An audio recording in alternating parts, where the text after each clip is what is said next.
Tout le monde cherche sa vision. Les gens lisent des livres, ils réalisent des bilans de compétences, ils font des tableaux de visualisation, et pourtant la plupart du temps, les gens restent bloqués.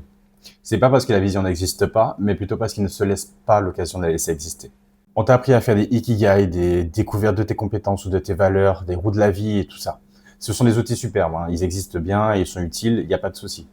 Mais moi, je suis pas d'accord avec ça. Je pars du postulat que ta vision, c'est pas quelque chose que tu dois créer, mais quelque chose qui existe déjà.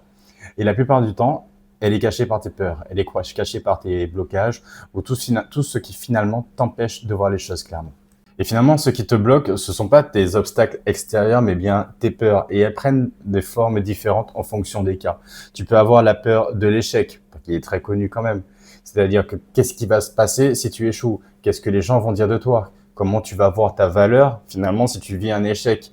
Toutes ces questions qui vont faire que à la fin de l'histoire, tu auras plus de difficultés à passer à l'action parce que tu vas vouloir préserver cette vision que tu as de toi ou cet ego plutôt que de découvrir ce qui est important pour toi. Tu as également la peur de la réussite et cette peur de la réussite aussi est très connue. Ça peut être lié finalement à ce changement de vie, à cette nouvelle responsabilité, à tes proches finalement aussi qui vont peut-être te voir différent.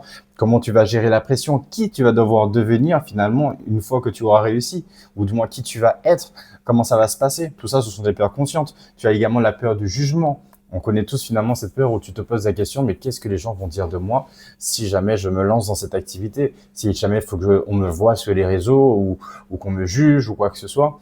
Et on passe beaucoup de temps à se trouver des peurs qui sont utiles quelque part, puisqu'elles préservent notre ego, mais finalement qui nous freinent. Il y a par exemple une autre peur aussi, c'est la peur de ne pas être légitime.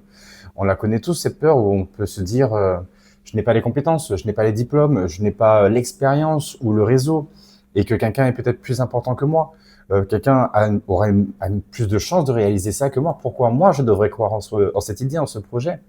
Récemment, j'ai accompagné une cliente qui avait un poste super intéressant auquel elle voulait postuler, mais elle ne s'autorisait même pas à faire ne serait-ce qu'une lettre de motivation. Parce qu'elle réalisait que si elle vivait un échec, un rejet, que ça allait totalement définir sa valeur et qu'elle allait plus pouvoir se voir et qu'elle allait se sentir mal, tout simplement. Donc, elle s'autorisait pas à passer à l'action. Après un accompagnement ensemble, on a réussi à casser ses croyances limitantes qui l'empêchaient finalement d'agir. Ça lui a permis également de voir que tout était possible et que même après un échec, elle pouvait augmenter sa valeur finalement. Et grâce à ça, elle a pu trouver le job qui était important pour elle parce qu'elle n'a plus eu peur de se bloquer. Mais si elle n'avait pas fait ce travail-là en amont, si elle n'avait pas fait ce travail pour finalement voir qu'est-ce qui lui faisait peur, regarder concrètement qu'est-ce qui se cachait derrière, eh bien, elle n'aurait pas pu aller au-delà et elle se serait contentée finalement de regarder après coup d'autres personnes prendre ce job, mais en tout cas, ne pas être satisfaite de sa vie. Alors, comment tu fais pour passer de l'autre côté? Comment tu fais pour surmonter finalement ces peurs qui créent ce blocage, ce brouillard qui t'empêche de voir les choses clairement? Eh bien, tu commences par te poser trois questions. Trois questions puissantes. La première question, c'est qu'est-ce que tu t'interdis de vouloir? Tu peux avoir une pensée qui traverse ton esprit. Tu peux avoir quelque chose qui peut te faire plaisir ou qui peut être intéressant pour toi ou te passionner. Et là, tu vas dire non, non, non, je ne m'autorise pas à penser à ça pour X, Y raison. C'est quelque chose qui peut être super important pour toi, mais que tu ne vas pas t'autoriser à accepter, à voir et tu vas la laisser partir. Pose-toi cette question avant que le mental arrive. Et un tips super important dans ça, tu prends une feuille de papier, tu prends un stylo et tu écris. Parce que tant que ça reste dans ta tête, ça va rester flou. À partir du moment où tu l'écris, ça devient réel. Donc prends le temps, donc, que ce soit aujourd'hui ou dans la semaine, pour te poser avec cette feuille de papier, ce stylo, et te poser cette question, mais qu'est-ce que je m'interdis finalement de vouloir? Et tu vas laisser la magie opérer et tu vas te laisser écrire et tu verras ce qui va se passer. Dans un premier temps, ça va t'aider à te rapprocher de cette vision. Mais pour aller encore plus loin, tu te poses une deuxième question. Cette deuxième question, finalement, c'est si tout était possible, si tu n'aurais même pas à échouer pour atteindre cet objectif. En gros, si tu avais les capacités de réussir du premier coup, qu'est-ce que tu ferais?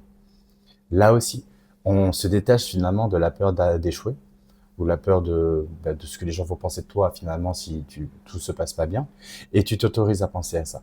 Tu t'autorises à voir tout ce qui serait possible pour toi, tout ce qui serait important pour toi si tu n'avais pas peur d'échouer. Donc prends ce temps et tu vas voir à quel point la magie va opérer derrière. Et la troisième question, c'est de quoi tu aurais honte finalement de ne jamais de jamais essayer. C'est une question que je trouve super puissante. Parce que si tu devais être sur ton lit d'hôpital, ou ta fin de vie, savoir que tu allais mourir aujourd'hui ou comme tu veux, pose-toi cette question, mais quels seraient tes regrets? De quoi tu aurais eu honte? Qu'est-ce qui aurait été important pour toi? On a tous eu, par exemple, enfin, moi, dans mon cas, j'ai connu l'expérience quand j'étais plus jeune de voir une femme qui me plaisait énormément et je me trouvais plein d'excuses dans ma tête de ne pas aller lui parler. Je me disais, mais non, j'allais pas lui plaire, le courant va pas bien passer, etc., etc. Et pourtant, quelques années après, je découvre que cette femme-là elle aimait me voir aussi. Et j'ai eu énormément de regrets. Mais c'est OK, parce que ça a été une expérience de vie. Cependant, on n'en a qu'une de vie. Et à un moment donné, il faut aussi agir.